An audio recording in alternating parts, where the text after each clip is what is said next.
Moderators to help fight hate speech, child abuse and self-harm on the site. And that's a summary of the latest BBC News. More at 10:30. Thank you very much. Let's bring you this breaking news. It's from Buckingham Palace. The Duke of Edinburgh, who is 95, will no longer carry out public engagements from autumn of this year. Buckingham Palace has announced that in the last few seconds. That was what the meeting was all about, and the royal household were called to a meeting at Buckingham Palace at 10 o'clock this morning, and we can now tell you, breaking news, Prince Philip, who is 95, will no longer carry out public engagements from the autumn of this year. That just in from Buckingham Palace. In fact, Prince Philip will celebrate his 96th birthday in June. He was out and about yesterday. You can see the pictures. There he is at Lord's just yesterday, looking remarkably well for a 95-year-old, doing one of his public engagements there yesterday, being handed a cricket bat. He does like his cricket. We're told it was his decision. It is his decision to no longer carry out public engagements. That will begin from the autumn of this year. So finally, aged 95, the Duke of Edinburgh is going to retire, effectively.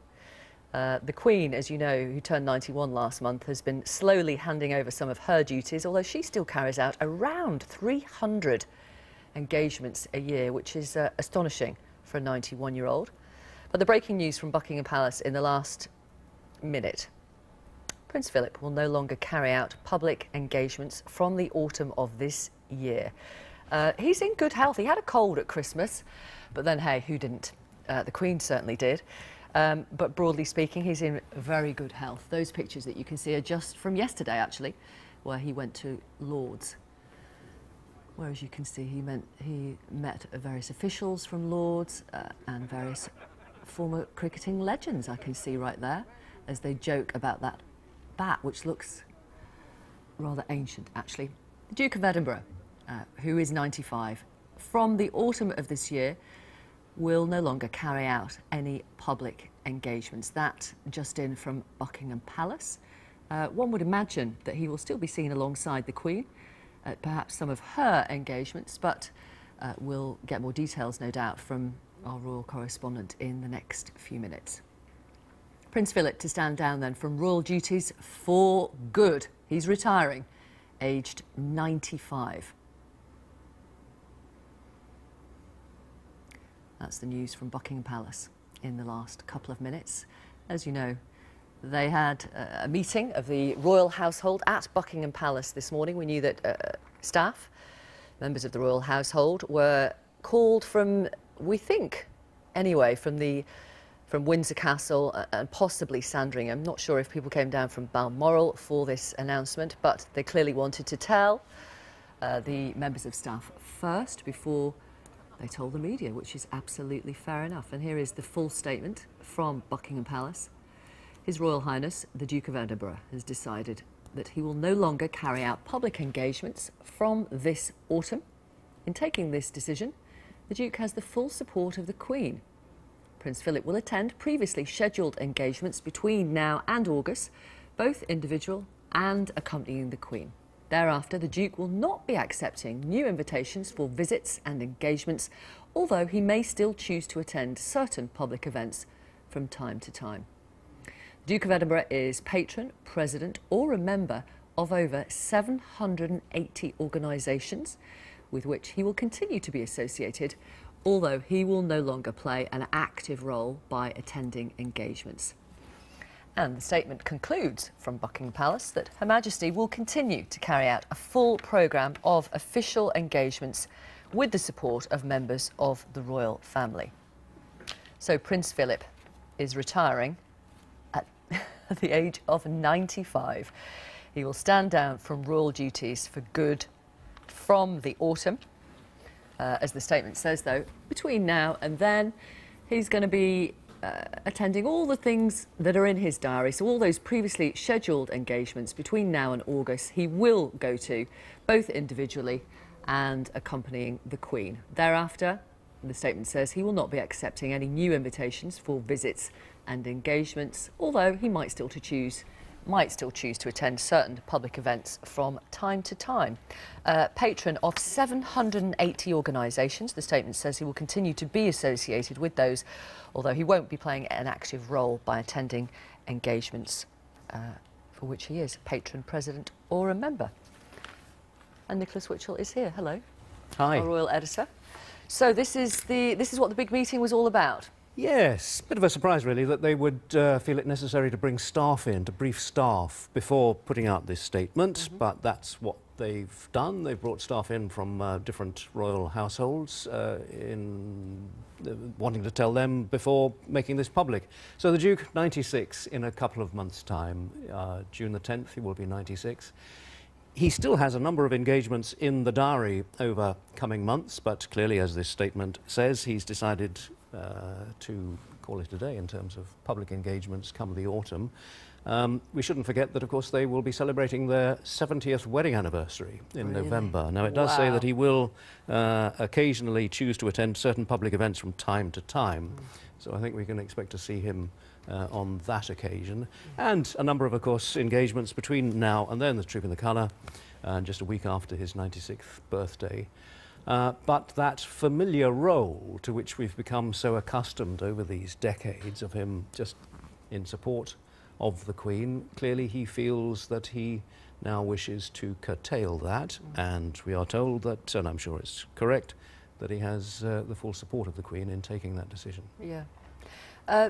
And it means that she will continue with the... I mean, slowly she's been handing over duties herself. She's 91, of course, but she is going to continue. Absolutely. Yeah, I mean, of that there is no question and no doubt. She will continue with, albeit with a somewhat lightened workload, and her officials are quite discreet in the way that they are lightening the load. They're trying to limit the number of audiences, say, with judges, with ambassadors, with senior military people, just finding little ways to make it easier for somebody of her age to fulfill her constitutional role as head of state, with less time having to stand up, rather fewer meetings, but still paying full regard to those important public occasions when she would be expected to be seen as head of state. And if you look at the Royal Diary, there are a number of engagements in coming weeks that they will be attending together. They're due in Pangbourne in Berkshire, for example, next week, both together. It's his decision, the statement says. As you point out, she's fully supporting it. I mean, apart from his age, which sounds bizarre to ask you this, apart from his age, what is behind this? He just wants to spend more time with his family or his dogs or his horses? Well, I'm sure there's a bit of that, yes. And I guess most people would say, well, he's entitled to do that. Of course, he said this, he didn't quite go this far on the occasion of his 90th birthday, but you remember there was that interview with Fiona Bruce for a BBC documentary in which he said that he would be scaling back his public work. But thereafter there was very little evidence of him actually doing so. He gave up a number of patronages and that kind of thing, but he has continued with a number of engagements, meetings with people. There he is yesterday at Lord's, opening the new Warner stand, wearing his MCC tie and plainly still enjoying this sort of thing. And he still attends, for example, receptions for recipients of the Gold Duke of Edinburgh Award. I've seen him quite recently doing that. And he still, the remarkable thing is, he still takes time. You know, he doesn't skimp on those events because he realises that these are young people for whom this is a big occasion, receiving their Gold Duke of Edinburgh Award, and he gives, as it were, full value when he's at those occasions. So I think, yes, he does still enjoy it, and I think he gains energy, as it were, from some of those engagements and still cracks the same jokes, the familiar joke yesterday about, you know, I'm the world's most experienced plaque unveiler. He's cracked that thousands of times. Still funny, Nick. Still funny. Still gets a laugh. Still gets a laugh. So yes, you know, he will be around in terms of public engagements until the autumn, and I would think that, you know, we'll still see him after that. Yeah.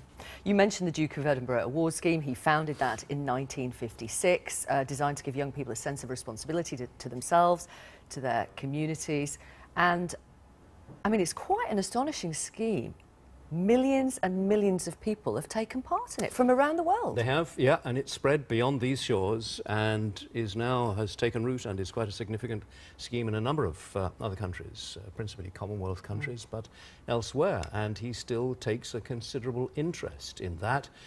The other things, of course, for which he has made a significant contribution over the years, the World Wildlife Fund, as it used to be, environmental matters. You know, he was quite a pioneering voice before the voice of his elder son was raised on environmental matters, but on that and on a range of issues, on industrial matters.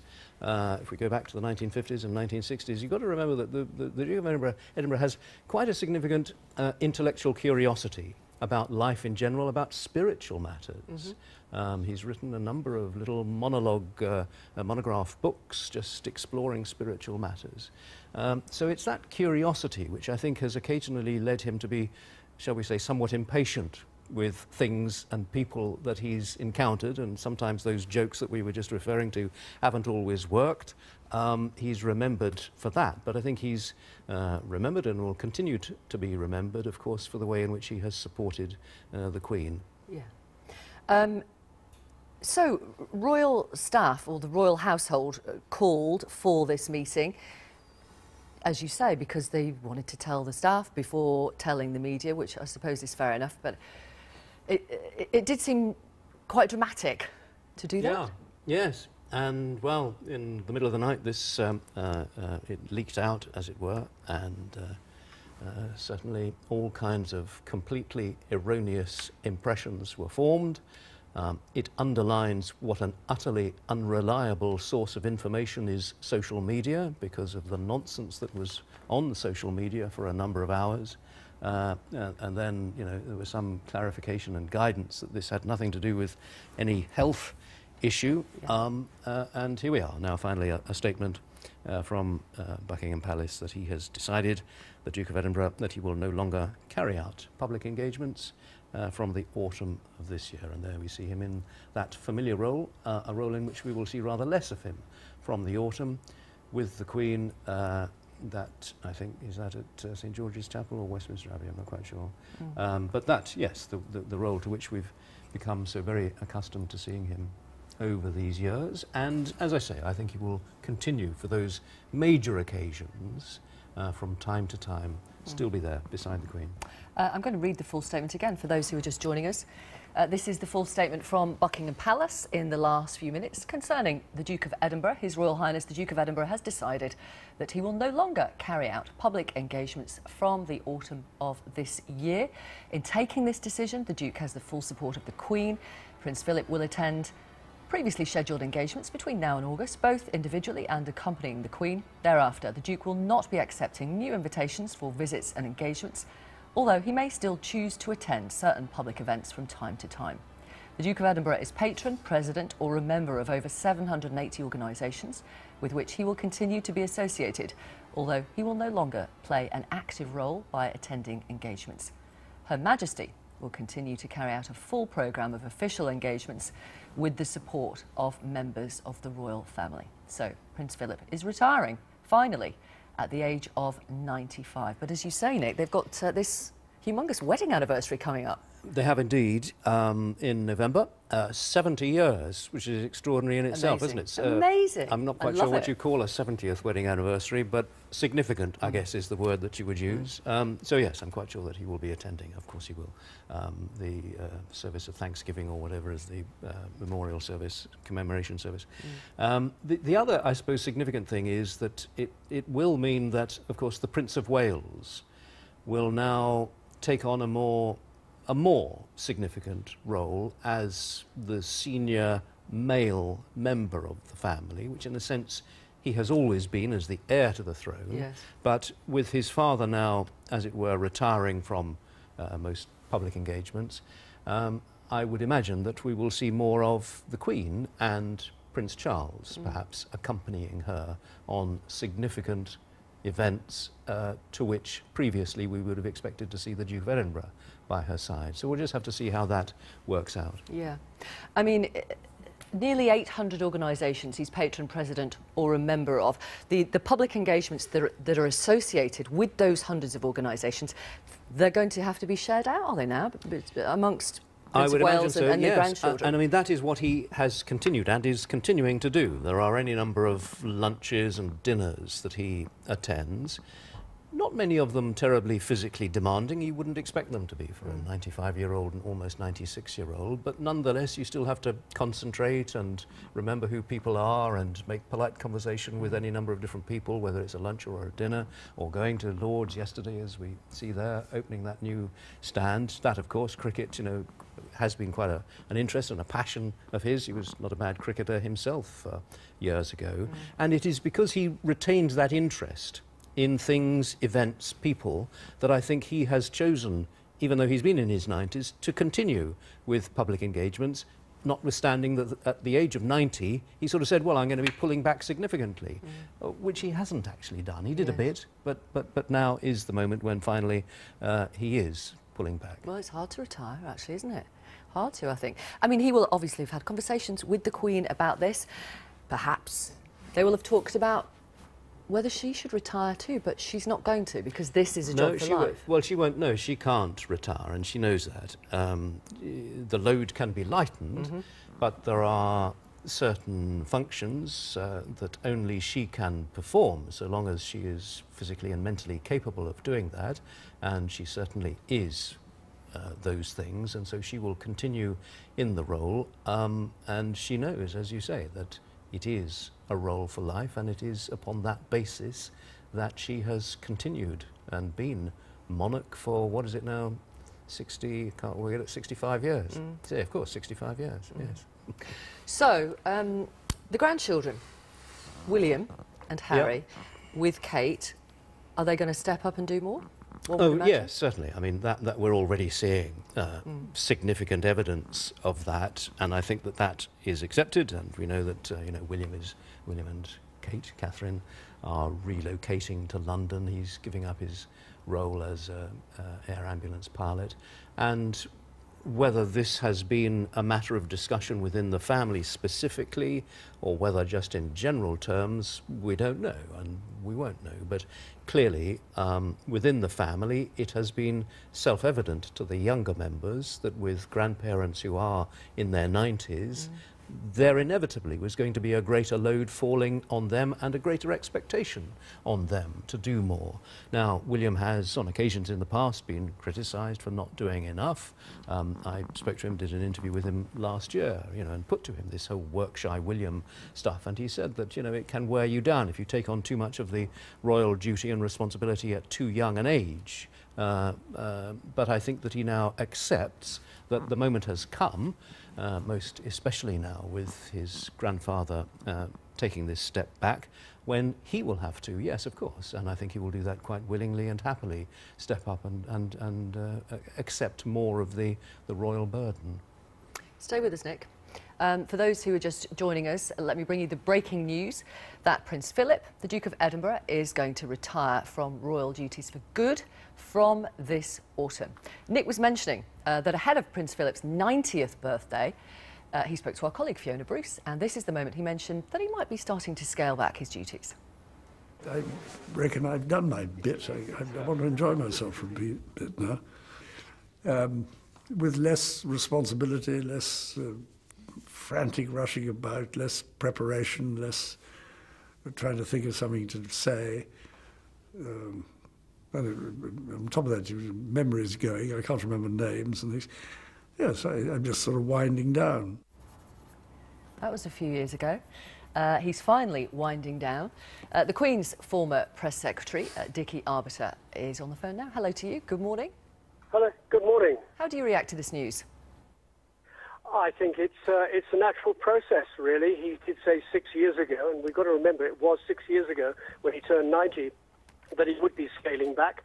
And I think he's made the right decision. He said himself that the memory is a bit dodgy, and I think with most elderly people, the short-term memory does go, and he probably feels that he can't give it his all with that slight handicap, I think, short-term memory. So he's made a wise decision. He's still going to carry on with his patronages.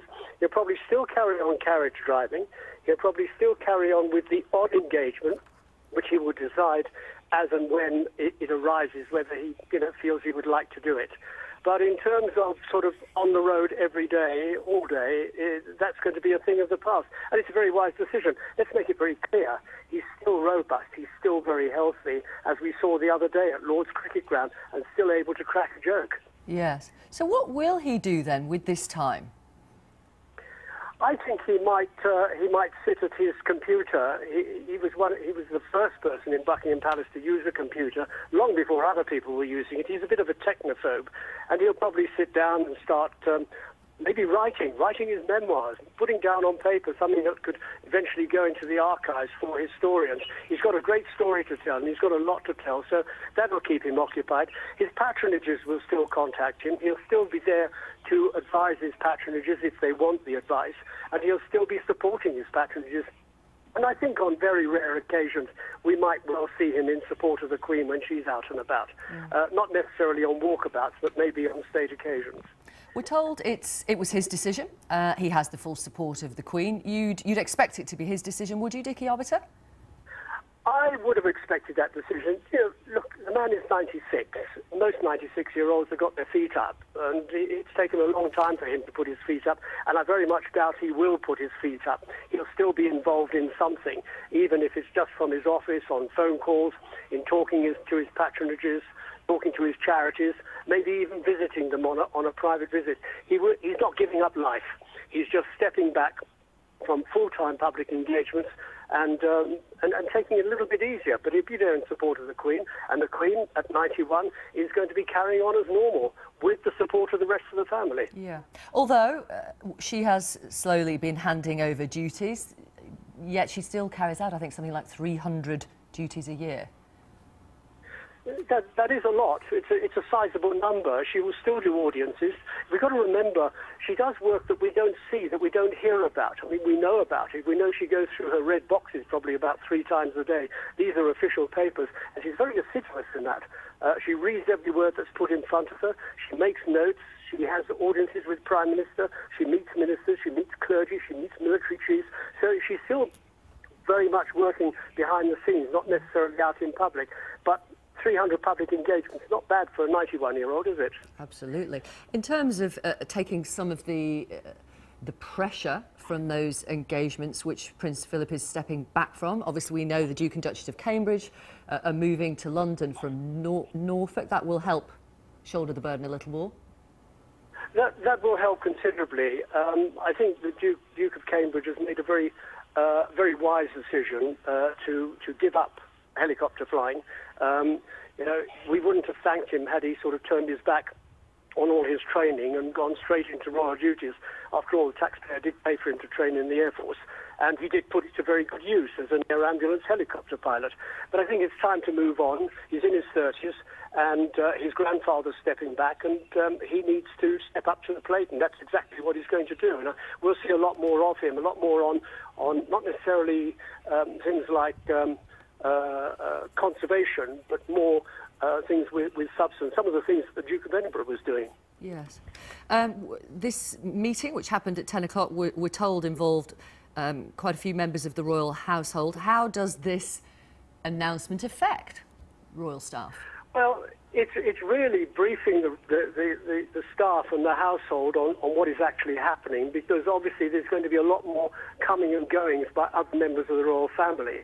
And, obviously with Prince Philip not stepping back from royal duties, the people involved with his work will be assigned to other duties. So it's really keeping everybody informed. Buckingham Palace is a very good communicator. Communicates with the media, communicates via social media, Twitter, YouTube, you name it, and it communicates with its staff. It doesn't keep its staff in the dark. It keeps them informed right the way through on what is actually happening. And they've done it the right way. So they're really just telling the staff what is happening, why it's happening, so that no rumours can go out, oh, Prince Philip is ill. He is not ill. He's in robust health, as we saw at Lord's Cricket Ground a couple of days ago. OK. All right, thank you very much, Dickie. Dickie Arbiter, who is former press secretary to the Queen. We can go live to Buckingham Palace now. Royal correspondent Sarah Campbell is there. I mean, there are, as usual, hundreds and hundreds of tourists behind you. I'm not sure if the news is filtered through to them, but what can you tell us from there, Sarah? Well, the media speculation started, as you'd expect, very early on this morning when it was known that this meeting was happening. And I think if we can just sort of pan around, you'll get a sense of how many broadcasters are here. They are from Australia, they're from New Zealand, they're from Europe, they're from America, obviously other broadcasters from the UK. And I think it just gives us a sense of how this news will be of interest, will be understood around the world, because of course the Duke of Edinburgh is one of the most recognised faces, not just in the United Kingdom, not just the Commonwealth, but across the globe. And as you say there, the crowds do certainly seem to be building up outside Buckingham Palace. Whether that's because the news is filtering through, I suspect it probably is, because it's all over social media at the moment, and people do tend to gravitate towards Buckingham Palace when there is a big royal story. And of course there may be a chance that they do get a glimpse of the royal couple, because it's business as usual as far as they're concerned today. They're due at St James's Palace about 11:30 for a service for members of the Order of Merit. So again, sort of life continuing as normal for them, but as we know, as of August, it will be a change of view in terms of the royal family. We're so used to seeing the Duke of Edinburgh accompanying the Queen on royal engagements, but as of August, it'll just be the Queen.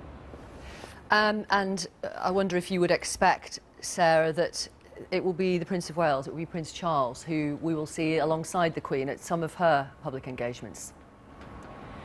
That's a really good question. I mean, certainly there has been a period of transition, I suppose, that's been going on over the last couple of years with the Prince of Wales taking over sort of more duties. But of course, Prince William as well, he's moving back from Norfolk to London, so he will be another key member of the royal family.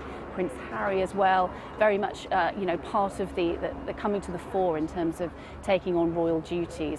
So I think we would expect other members of the royal family, but of course the Prince of Wales to take over some of the engagements from the Duke of Edinburgh, but certainly nothing at the moment officially along those lines. But that's some of the things that I think will become evident, I would imagine, over the next few months.